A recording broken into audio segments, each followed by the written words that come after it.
New York City.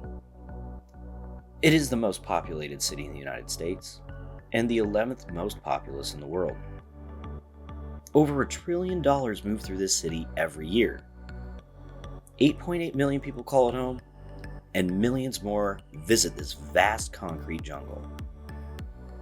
They could be there for business, pleasure, or even to see one of the many tourist attractions all throughout. But among the lavish bars, nightclubs, shows, and gourmet restaurants are the giants that even people who aren't architects can marvel at. New York is home to some of the most iconic buildings of all time. It has the One World Trade Center, which is now ranked as the 11th tallest skyscraper in the world. The Statue of Liberty, that even though being built in France and assembled in the US, is nothing but a historic icon for the whole of the United States. Yet sitting in the heart is one building that when first built completely dazzled the world, and of course, that is the Empire State Building. Since opening, it has largely been used for office space among its 102 floors, having observation decks on the 102nd and 86th floor, where roughly 4 million people visit yearly. The 102nd floor was the tallest observation deck in New York and the world when it opened in 1931. It boasts the title of one of the top 20 highest observation decks in the world, ranking at 16 right now. The building may have opened on May 1st, 1931, but construction started hardly even a year before, on March 17th, 1930, taking only 1 year and 45 days to complete.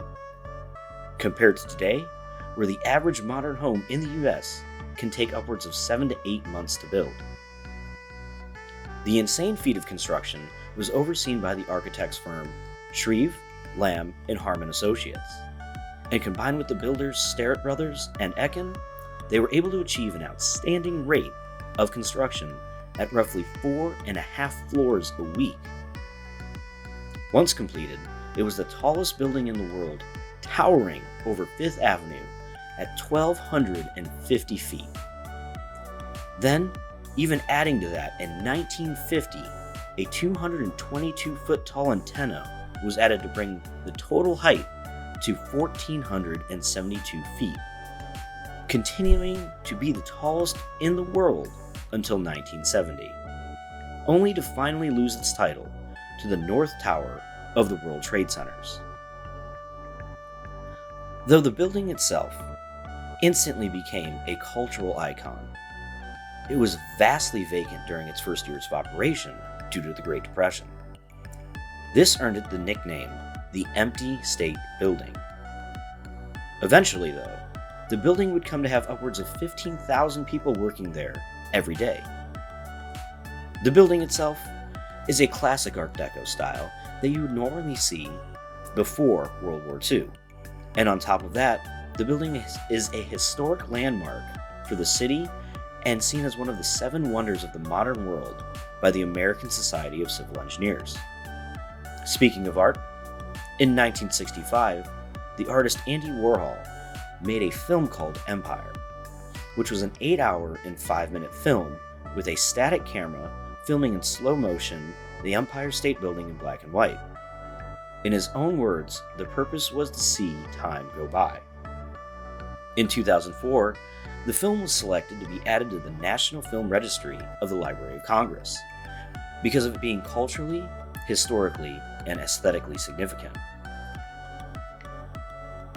Today, the building is adorned with LED lights that were installed in 2012. They have over 16 million combinations for any and all occasions. But that isn't the only light show it puts on. During thunderstorms, the antenna can be struck over and over, changing the meaning. Lightning never strikes in the same place twice. It's a building that has looked relatively unchanged for almost a century at this point. It's a building that nearly anyone can recognize from around the world and has a very special place in New Yorkers' hearts. Giving new meaning to the term skyscraper when it was completed and in a world where mega skyscrapers are popping up everywhere, the Empire State Building will still hold a place in world and architectural history forever.